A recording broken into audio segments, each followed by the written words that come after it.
जय श्री राम दोस्तों, वॉक पे चर्चा में आपका स्वागत। जैसा कि मैंने पहले भी कहा है, राहुल गांधी जी भारत के लिए जब भी उल्टा सीधा बोलते हैं वो एक्चुअली भारत के अंदर एक जागृति लाते हैं और भारत को एकजुट करने में बहुत मदद करते हैं। तो आई थिंक शायद उसी का नतीजा है कि भारत जो लगभग इनके ट्रैप में फंस चुका था 2024 के चुनाव में, जैसे ही राहुल गांधी के बयान आने शुरू हुए, भारत को ने डिसाइड किया कि अरे भाई ये तो ज़्यादा खतरनाक आदमी है, मोदी जी ही बेटर है। और ऐसे ही जब राहुल गांधी जी बाहर जाते हैं और देवता जैसे वक्तव्य देते हैं कि महिलाओं को दबा रही है आरएसएस और बीजेपी, तो लोगों को एहसास होता है कि वो कितनी बड़ी गलती से बच गए। तो इसलिए राहुल गांधी जी का विदेश जाना और भारत के बारे में उल्टा सीधा बोलना एक बहुत अच्छी चेतना लाता है भारत में इंडी अलायंस के खिलाफ। भारत के लोगों को पता चलता है कि इन लोगों के मन में क्या है, ये क्या चाह रहे थे, और ये भारत की जो रियलिटी है, जो हकीकत है, जो असलियत है, उससे कोसों दूर है। हर वक्तव्य से आपको ये बात पता चलेगी कि ये जो दिल्ली में बैठे हुए 10 जनपद के राजा बाबू हैं, जो कभी मोची बन जाते हैं, कभी खिलाड़ी बन जाते हैं, कभी कुली बन जाते हैं, कभी लोको पायलट बन जाते हैं, तो ये एंटरटेनमेंट के लिए ठीक है।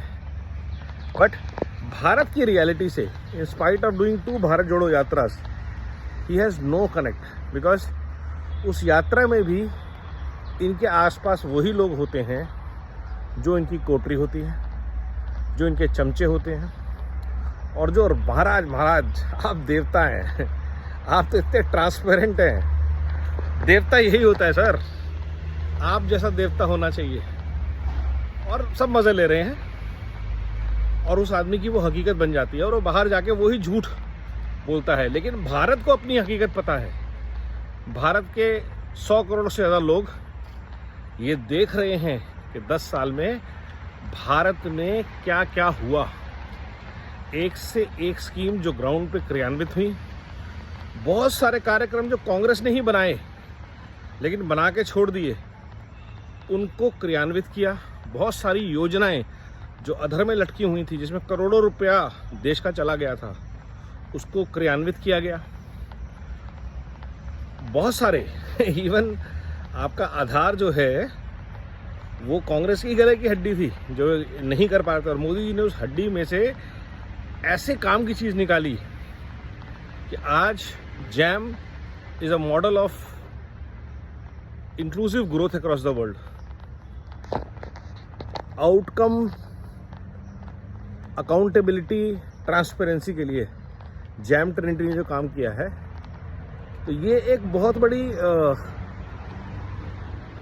सीख है भारत के लिए, और ये रोज़ मिलती है। जितनी बार राहुल गांधी जी बाहर जाएंगे और उनके चमचे देश में अराजकता मचाएंगे, कल कोई तेल और कोकोनट ऑयल और बेल्ट को लेके बात बोल रहा था, ऐसे चमचे बहुत सारे हैं। तो ऐसे जो देवता हैं और इन देवताओं के, इन फरिश्तों के जैसे ऐसे तालिब लोग हैं, जैसी उनकी तालीम है, जिसके बेसिस पे वो बात करते हैं, जैसे मदरसों में वो पढ़े हैं, क्योंकि ये स्कूलों में पढ़े हुए लोग नहीं हैं, ये मदरसा छाप मेंटेलिटी है।